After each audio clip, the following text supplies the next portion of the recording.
বাংলাদেশের আধুনিক গানকে যারা অনেক বেশি সমৃদ্ধ করেছেন তাদের মধ্যে অনায়াসে যার নাম চলে আসে তিনি হলেন প্রয়াত জনপ্রিয় কণ্ঠশিল্পী মাহমুদুন নবী। পরম শ্রদ্ধায় আজ স্মরণ করছি এই খ্যাতনামা বাংলাদেশী সঙ্গীত শিল্পীকে।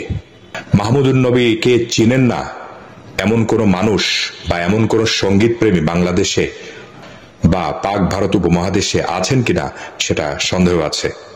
মাহমুদুন নবীর জনপ্রিয় কিছু গান আমি যদি একটু একটু করে আপনাদেরকে মনে করিয়ে দিই তাহলে আপনারা বুঝতে পারবেন কতটা গ্রহণযোগ্যতা ছিল এই গানগুলোর।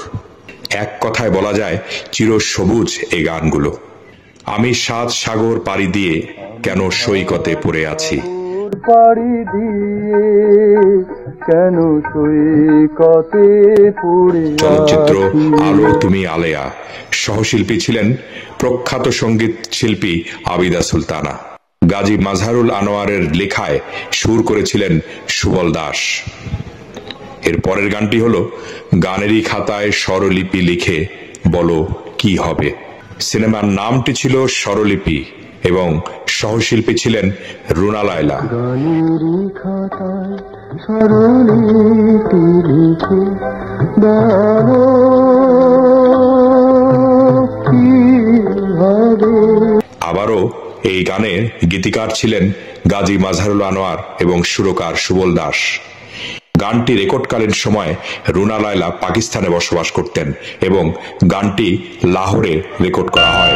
গানেরই খাতায় স্বরলিপি লিখে বলো কি হবে। স্বরলিপি ছবির আরো একটি গান যেটি না বললেই নয় সেটি হলো ও মেয়ের নাম দেব কি ভাবি শুধু তাই। ও মেয়ের নাম দেব কি ভাবি শুধু তাই আমি, ও মেয়ের নাম দেব কি ভাবি শুধু তাই। এরপরে আরেকটি বিখ্যাত গানের কথা আসি, সেটা হলো তুমি কখন এসে দাঁড়িয়ে আছো আমার অজান্তে। তুমি কখন এসে দাঁড়িয়ে আছো আমার অজান্তে। তুমি কখন এসে দাঁড়িয়ে আছো আমার অজান্তে। 1968 সালে মুক্তিপ্রাপ্ত বিখ্যাত একটি ছবি আবির্ভাব বাংলাদেশের স্বাধীনতা পূর্ব একটি পূর্ববঙ্গীয় বাংলা ভাষার চলচ্চিত্র। জহুরুল হক ও প্রশান্ত নিয়োগীর কাহিনী নিয়ে ছবিটি পরিচালনা করেছিলেন সুভাষ দত্ত এবং তিনি এই ছবিতে একটি চরিত্রে অভিনয় করেছিলেন। এরপরে দর্শক মণ্ডলী যে গানটির কথা আপনাদের মনে করিয়ে দিচ্ছি সেই গানটির জন্য শ্রেষ্ঠ পুরুষ কণ্ঠশিল্পী হিসাবে 24শে মার্চ 1977 সালে জাতীয় চলচ্চিত্র পুরস্কার লাভ করেন প্রখ্যাত সঙ্গীত শিল্পী মাহমুদুন নবী। গানটি হলো আমি তো আজ ভুলে গেছি সবই, চলচ্চিত্র দি রেইন। আমি তো আজ ভুলে গেছি সবই। 1975 সাল থেকেই এই চলচ্চিত্র পুরস্কার দেয়া হয়ে আসছিল, যেখানে বাংলাদেশের রাষ্ট্রপতি কর্তৃক নিযুক্ত একটি জাতীয় প্যানেল বিজয়ীদের নির্বাচন করে থাকেন। 1936 সালের 16 ডিসেম্বর বর্তমান ভারতের বর্ধমান জেলার কাটোয়া মহকুমার কেতুগ্রাম নামক এক থানা সংযুক্ত গ্রামে মাহমুদুন নবীর জন্ম। তার দাম্পত্য সঙ্গী ছিলেন রাশিদা চৌধুরী।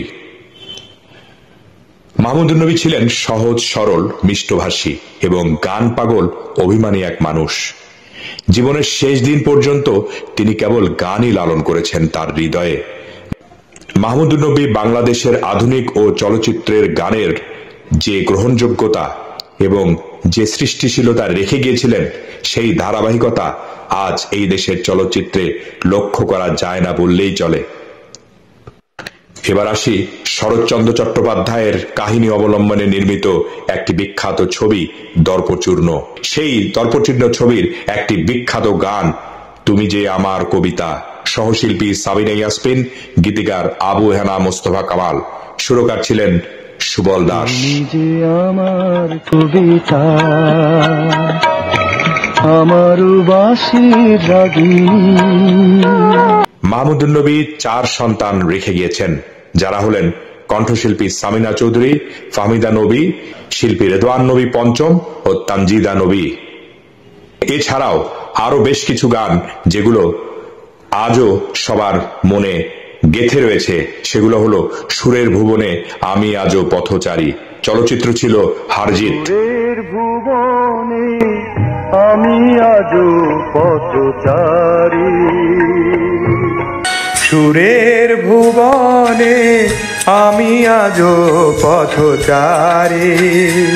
গীতিময় এই দিন সেই দিন চিরদিন রবে কি, চলচ্চিত্র ছিল ছন্দ হারিয়ে গেল। এই দিন সেই দিন চিরদিন রবে কি।